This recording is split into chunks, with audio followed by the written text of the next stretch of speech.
understanding. Like Yeah. Well, what specifically you need to understand? Here, ask me. I'm here. That's well, what I'm saying. with the deity of Christ, like I need a better explanation. That's all I wanted. Yeah. Like, Well, be more specific. What it's because there I can answer this from 5 million ways, and actually I'm exaggerating when I say that. But you are stumbling on the deity of Christ, but you need to tell me what area so I can answer appropriately and not answer in a manner that won't help you. Just you know what? I understand what you're saying. More about the Trinity. Yeah.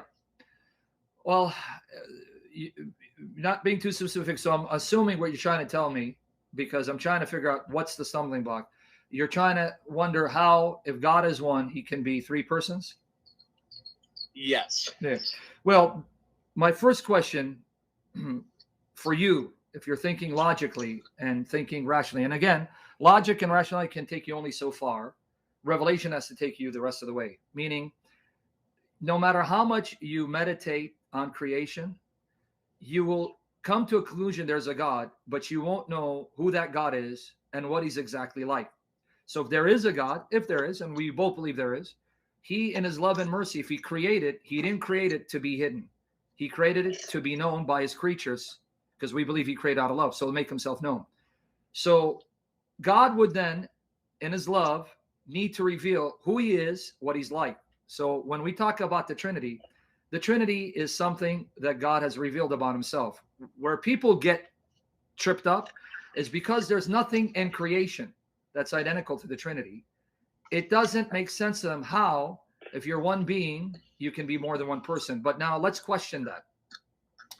If you believe God is beyond comprehension and unlike anything in creation, would it surprise you and shock you that God's mode of existence, the way he exists, is completely unlike anything in creation, and there be nothing identical to it, and so that the way he exists would transcend our ability to fully understand?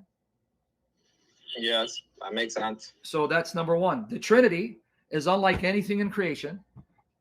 There's nothing identical to the Trinity, and we're not able to fully comprehend it, which should be expected if we're dealing with an infinite mind, a being that's beyond comparison, who exists in a completely different way than the way creatures do.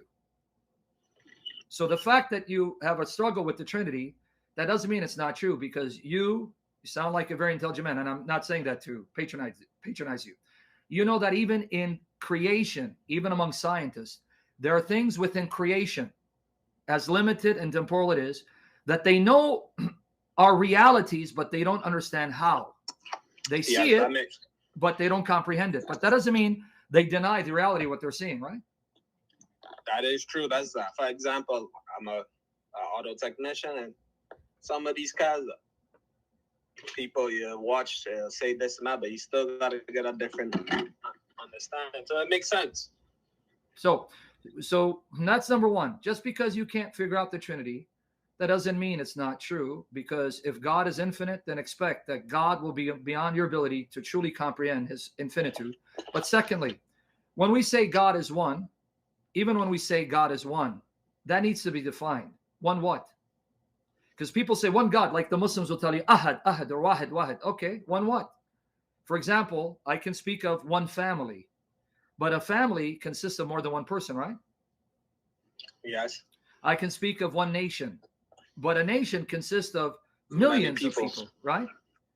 Yes. So even when I say one what? What do you mean by one? You mean one numerically so that two comes after one? Do you mean one in his essence, one in his being? He's one community. So that in itself doesn't tell me what it means for God to be one. That's the second thing. That's the second. And for example, I'm going to give you analogies that are not identical to God, but analogies from creation. You're in your car, right? Yes. Okay, that's one car, right? Yes. How many doors? 4 doors. How many wheels? 4 wheels. Does it have an engine, transmission, and so on?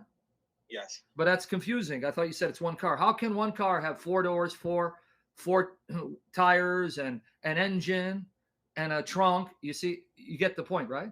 Yeah, all the components make up to one. You got it. So for me to know what it means for God to be one, he has to explain it to me. He has to explain to me what it means for him to be one. to add to that point, the only reason why you think there's a problem with one being being more than one person is because that's your frame of reference. That's your experience in the temporal finite creation. In the temporal finite creation, if you're one being, you're one person. But how do you know that if you go to a higher level of existence, that you can't be one being and more than one person? How would you know that? I wouldn't know that until I reach that point. That's my point.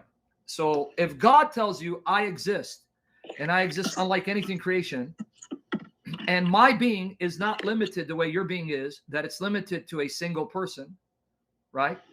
Then this is how I exist.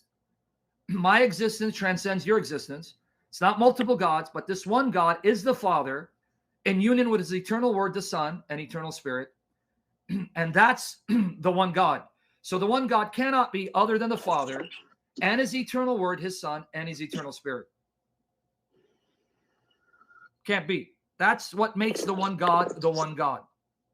So this is just who he is. So beyond that, I don't know what more I can add to help you, because the problem people face is because from their frame of reference, because we're not God, we don't have an infinite mind, we don't see the way God sees, we're creatures bound to time, space, and place, and we're bound in a world that is finite, limited, and temporal.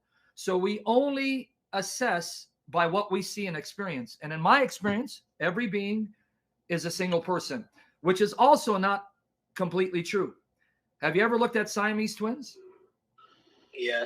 So even in among finite, temporal, created things, you do have beings that are multi-personal, but we see that as a deformity because we know it's not normal for a human being to be more than one person. So when we see Siamese twins, we know that's a deformity, but still, nonetheless, there you have two persons attached to one body. Yeah. Right?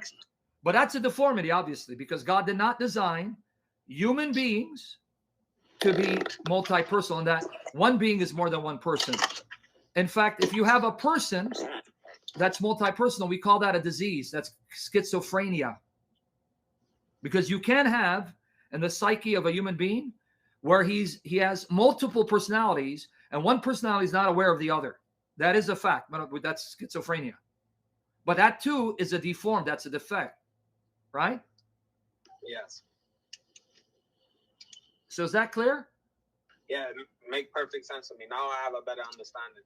And now let me give you a final example from Scripture, even from finite temporal things, the creation of man. Not that God is identical to physical beings, because he's not a physical being. He's not bound to time, space, and place.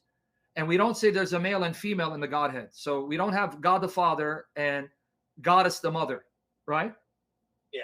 But in creation, God said, let us make Adam in our image after our likeness. But then it says, Adam is them. Let them have dominion over the world. I'm summing up the passage. So here he says, I create Adam. This Adam, he is in my image. But then he says, this Adam is them. And Genesis 1:27 tells us that Adam is male and female. The male and the female together are the one Adam. And in Genesis 5 verse 2, it says, in the day he created them, male and female, and the day that he created them, male and female, he called them and named them Adam. So the male is called Adam. The female, his wife, is called Adam. And then in Genesis 2:24, it says, for this reason, a man shall leave his father and mother and cling to his wife, and the two shall become one flesh. Basar achad. Okay, now, here's the problem. Eve, the female, has her own flesh body. She's a distinct physical being. The male, Adam, her husband, has his own physical body. He's a distinct physical being, but it says the two are one. So here you can have two distinct physical beings, physical persons, still being one. How much more God, who's not limited the way we are?